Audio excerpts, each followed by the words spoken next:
can find me where the quiet begins near the edge of what is known and unknown. Here you'll find me in my purest form.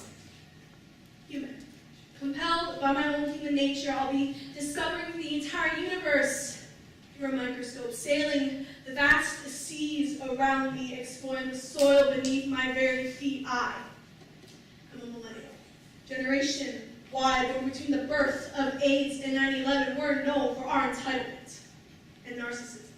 Demonized for idolizing people like Jay-Z or Nicki Minaj, but wasn't the generation before us obsessed with a heroin-addicted cynic who did nothing to improve the world with depression rates, suicides, anxiety attacks, eating disorders are higher than ever, but Lord forbid we take a selfie and love ourselves in that brief moment. My generation isn't perfect, and I never said we were. But old people's complaints of us is really getting old, and by the way, they're the ones who messed everything up for us in the first place. I am a millennial.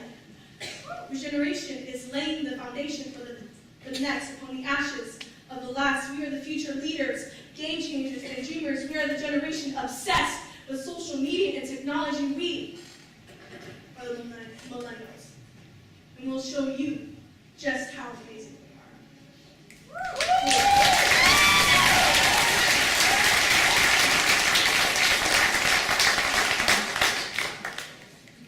Storytelling.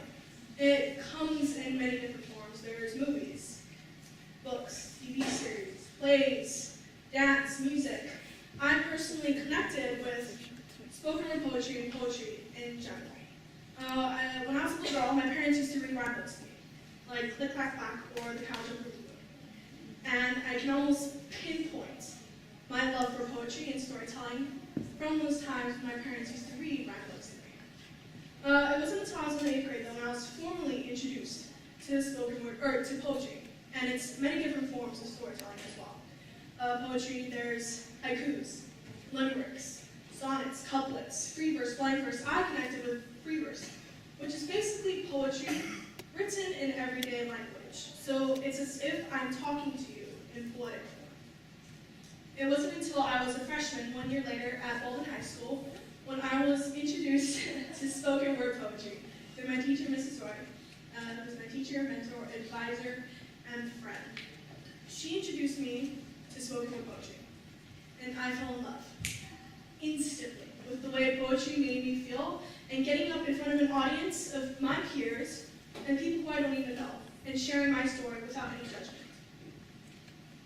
For me, I use spoken word poetry to figure out what's going on in my head, my heart, or both. And that takes a really long time, I'm not going to lie. I have probably over 100 poems that I've started, but haven't actually finished yet. Only 20 poems, I'd like to say, that I've really finished and feel like represent me for who I am. Let's step back for a bit. What is spoken word poetry? How many of you have heard spoken word poetry? Okay, thank you.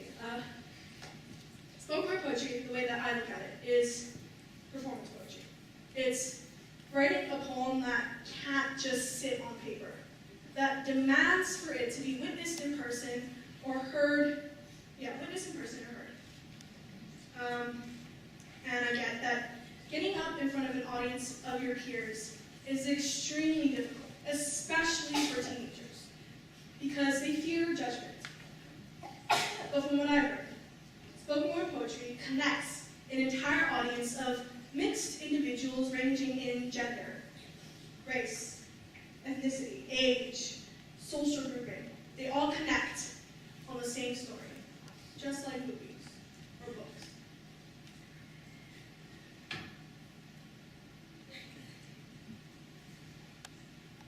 And I guess with all that in mind, I want the teenagers, especially in the audience, everyone, but teenagers, to realize that you're not alone. Someone out there has experienced what you're going through, or has already experienced it. And expressing what you feel, expressing what you think to be true, expressing your ideas, your thoughts, your feelings, lifts a weight off of your chest that you didn't even know was there, opens doors that you didn't even know were closed.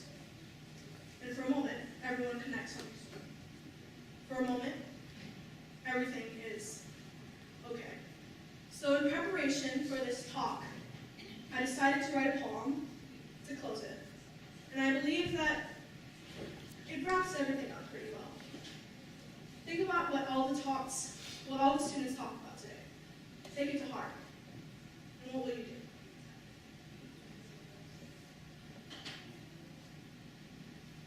Currently, the average human lives to be about 75. Let's put that into perspective. That's 27,375 days. I've already spent 16 years. That's 5,840 days. Which means I've only got 21,535 days left. My life going the way it's going, I'll spend another 5 years in school, which is a total of 18 years learning about life rather than actually living it. Maybe 30 years. 20 years on average is spent at a job that I either got my degree in or something completely different. Leaving 18 years. 16 years is spent with family and retirement, leaving 2 years. 1 year is spent being sick. So, I've got 1 year. 1 year. 365 days. 365 days. To say, I'm sorry. To fall in and out of love. To hug someone. To give your friend a high five. Share what you believe to be true. Time is running out. Some of us may have more minutes, days, hours, years than the person next to you.